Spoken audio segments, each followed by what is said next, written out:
It was a beautiful summer evening. Paul was happy. No more exams. College was finished.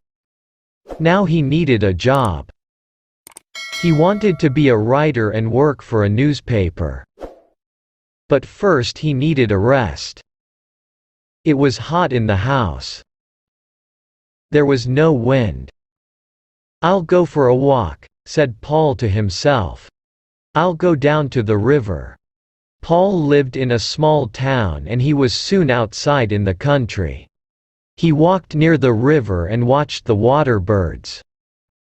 Suddenly he saw the girl.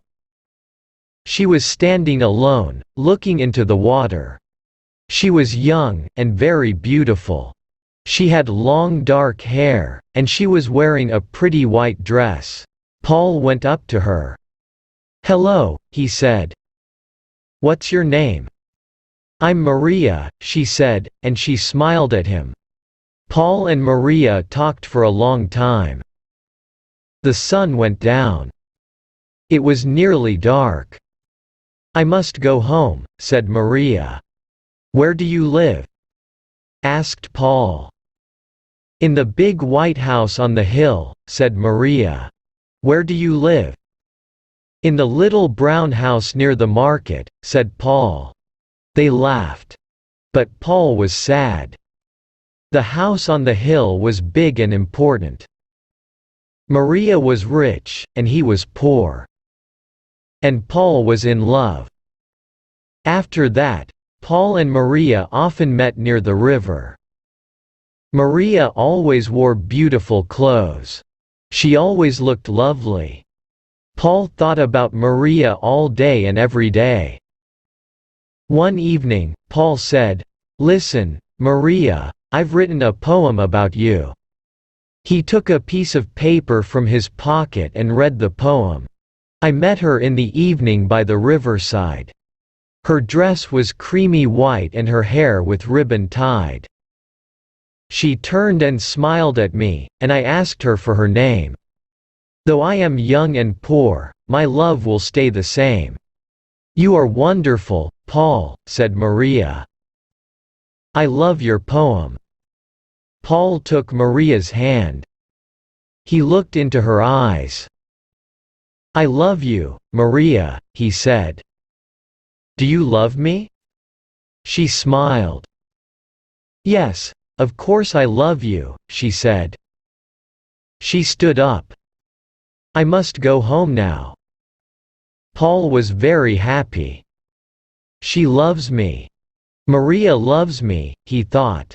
Paul went home. The little brown house was small and poor. But it was always clean and tidy. Paul lived alone with his mother. His father was dead. That evening, his mother watched him. "What's happened, Paul?" she asked. "Why are you so happy?" "It's nothing, Mother," said Paul.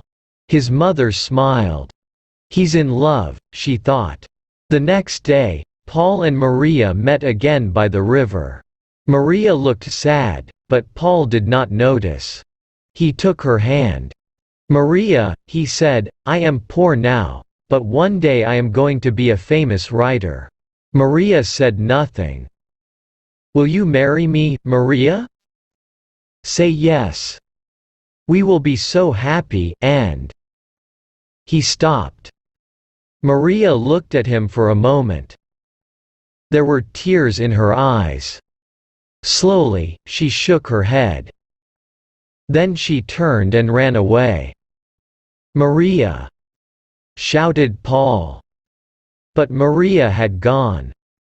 Paul went home slowly. He did not understand Maria. "What is wrong?" he thought. "She loves me, doesn't she?" His mother was waiting for him. She saw his face. "Poor boy," she thought. "The girl doesn't love him." Paul and his mother ate their supper in silence. Suddenly somebody knocked on the door. Paul opened it. A man in a servant's uniform stood outside. "I'm from the house on the hill," he said. "My mistress wants to see Paul." "That's me," said Paul. "Can you come with me now?" said the servant. "Yes," said Paul. He was excited. Perhaps Maria has changed her mind, he thought. Perhaps she does want to marry me. Paul's mother stood at the door of the house. She watched Paul and the servant. "The house on the hill," she said to herself. "I know those people. A rich old woman, and her beautiful daughter. My poor son." It was not far to the house on the hill. The servant took Paul up the wide steps and into the house. Paul was excited and his heart was beating fast. Everything was rich and grand. There were beautiful carpets, pictures and mirrors. Paul saw himself in a mirror. He looked terrible. This place was so rich, and he looked so poor. The servant opened a door. Paul went inside. An old lady was sitting in a big chair. Maria stood behind her. The old woman was ugly. Her eyes were small and cold, and her mouth was thin and hard. Her old hands were covered with big rings. She looked proud and angry. Paul looked at the old woman, then at Maria. "What an ugly old woman," he thought. "Is she Maria's mother? So you want to marry my daughter?" The old woman said. Her voice was hard. Paul looked at her bravely. "Yes," he said. "I love Maria and I want to marry her." The old woman laughed. "You? A poor student. No money, no father, nothing. My daughter will never marry you."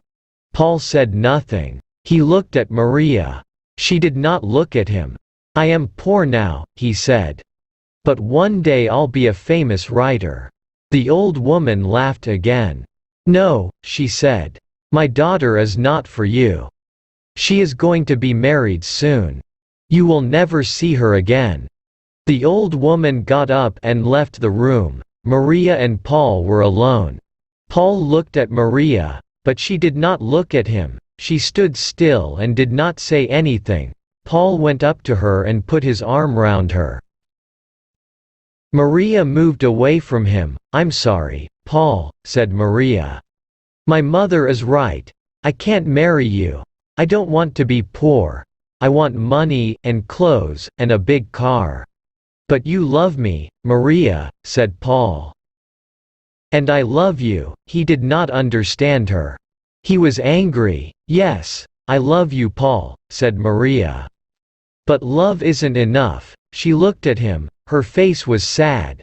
"I'm getting married in 2 weeks," she said. "Goodbye, Paul, I'm sorry." Paul left the big house, and ran down the hill to the river. He sat there for a long time. "Maria loves me. I know she loves me," he thought, "but she is marrying another man. She is marrying him for money. It's her mother. Maria is afraid of that ugly old woman. Oh Maria, Maria, what shall I do?" After a long time, Paul went home. There was a light in the window of the little house. The door was open. His mother was waiting for him. She looked at his face, then she put her arms round him. "They are bad people, my son," she said. "You must forget her." For many days, Paul did not see any of his friends. His mother was worried about him. He did not talk to her. He did not eat or sleep. He often went to the river and sat there alone. All the time he thought about Maria. One day he saw a headline in the newspaper, "Rich Man's Beautiful Bride." There was a picture of Maria and her husband. She was wearing a long white dress and a diamond necklace. Her husband was old and fat. Paul turned the newspaper over angrily. There was a large notice on the back page of the newspaper. It was an advertisement. Paul sat down and read the advertisement carefully. "This is my chance," he said to himself. "I'll write the story of Paul and Maria, and I'll win the competition. She'll read our story, and she'll be sorry." Paul was very busy now. Every day he got up early and worked at his story. His mother watched him. She was pleased. He was eating his food again. He was talking and smiling. Sometimes Paul felt pleased with his story. It was a good story. But sometimes it was difficult to write. He was unhappy and he wanted to stop writing, but he did not stop. At last, the story was finished. Paul read it to his mother. She was very pleased. "It's a good story, Paul," she said. "It's very good." Paul wrote the story out again carefully, and sent it to the newspaper. 2 weeks later, a letter came from the newspaper. Paul did not open it. He was too excited. He gave it to his mother. "You read it for me, Mother," he said. His mother opened the letter and read it. "Read it yourself," she said, and gave it to him. She was laughing and crying too. Paul read the letter. Paul jumped up. He danced round the kitchen and waved the letter from the newspaper. "I've won!" he shouted. "Mother, I've got the prize. I'll be a writer. We'll have some money at last. I'll buy you a new dress and some furniture for the house." He stopped. "Will Maria see my story in the paper?" he asked. His mother looked at him. She was not smiling now. "Do you still love that girl, Paul?" she asked. "Yes, Mother," said Paul, "I'll always love her." On Thursday, Paul went to the newspaper office. The manager was very friendly. "Your story is good," he said. "Very good indeed. Here is the prize money." He gave Paul an envelope. £500. Paul did not believe it. He thanked the manager and started to go. "Don't go," said the manager. "I want to talk to you. What's your job?" "I haven't got a job, sir," said Paul. "I want to be a writer." "Good," said the manager. "We need young men like you. Come and work on our newspaper." Paul was very surprised. "You want me? On your newspaper?" "Yes. Yes, of course I'll come," he said. Paul loved his work on the newspaper. He worked hard, but he did not forget Maria. One day, a reporter came into the office. "Listen everybody," he said. "Here's a story for the paper. Do you remember that beautiful girl, Maria, and her rich husband? There was a photograph of the wedding in our paper. She ran away from her husband last week." Everybody in the office stopped talking. This was news. Paul sat still. He felt cold. Maria left her husband. He thought, why? They were married only a few months ago. The reporter was still talking. "The girl's mother died last week," he said. "She heard the news and the shock killed her. That ugly old woman," thought Paul. "The mother was rich, wasn't she?" Somebody asked. "Oh yes, she was very rich," said the reporter. "Maria will have all her money, of course. And her husband gave her a lot of money, clothes, jewels, and a car. Maria is a very, very rich woman." "I don't like rich women," said another reporter. "Maria is rich," said Paul, "but she is also gentle and kind and—" He stopped. "Do you know Maria?" the reporter asked. "Yes," said Paul quietly, "I know Maria." "Well," said the reporter, "somebody must go to her mother's funeral. We need a report about it for the paper. Why don't you go, Paul?" Paul went to the funeral the next day. It was a long way to the church, but he walked. He wanted to think. "Maria loved me," he thought. "But she married another man. Why? Because she was afraid of her mother, but now, her mother is dead." Paul was happy and he was sad. He was at the church now. Crowds of people were there. It was a big funeral. There were many big, black cars outside the church. In the first one was the coffin. There were a lot of flowers on the coffin and on the roof of the car. Paul stood at the back of the crowd. He took out his pencil and paper. He wrote about the cars and the people. Then he saw Maria. She was wearing a black dress. She looked sad, but very beautiful. She was standing alone. Nobody spoke to her. Nobody went near her. The man next to Paul spoke. "That's the daughter," he said. "She's a bad woman. She left her husband and it killed her mother. Look at her. Nobody wants to speak to her." Paul said nothing. Poor Maria, he thought. Everybody went inside the church. The funeral began. After the funeral, Paul went home. His mother was smiling. "Good news, Paul," she said. "Do you remember your cousin, Elsa? She is coming to stay with us. She is 17 now, and very pretty. You will like her." "Yes, I remember Elsa," said Paul. He did not look pleased. His mother was disappointed. He is still thinking about Maria, she thought. Elsa will help him to forget. But Paul did not want to see Elsa. "I must see Maria," he said to himself. "I must talk to her." Paul wanted to see Maria. He wanted to talk to her. "I'll go to the house on the hill," he thought. Perhaps Maria will be there. But the house on the hill looked empty. There were no curtains at the windows. There was a big notice on the gate. It said, "For sale." Paul looked over the gate. There was nobody in the garden. Everything was quiet. "I'll get into the house and look round," he thought. "Perhaps I'll find Maria's address, then I can write to her." Paul pushed open the gate, and went up the steps to the house. It was very quiet. He pushed at the front door. It was closed. He walked round the house. There was a window open. Quickly, Paul climbed through the open window. He was excited and his heart was beating fast. He was in Maria's old home. He remembered her mother. He remembered that terrible evening. But the house was different now. There was no furniture in the room. There were no carpets and pictures. It was empty. Paul felt a little afraid. "Is anybody in the house?" he thought. No, he did not hear anything. Quietly, Paul went to the door of the room and opened it. There was nobody there. He went from room to room. All the rooms were big, and they were all empty. At last he came to a very big room. He stopped. He knew this room. He had met Maria's mother here.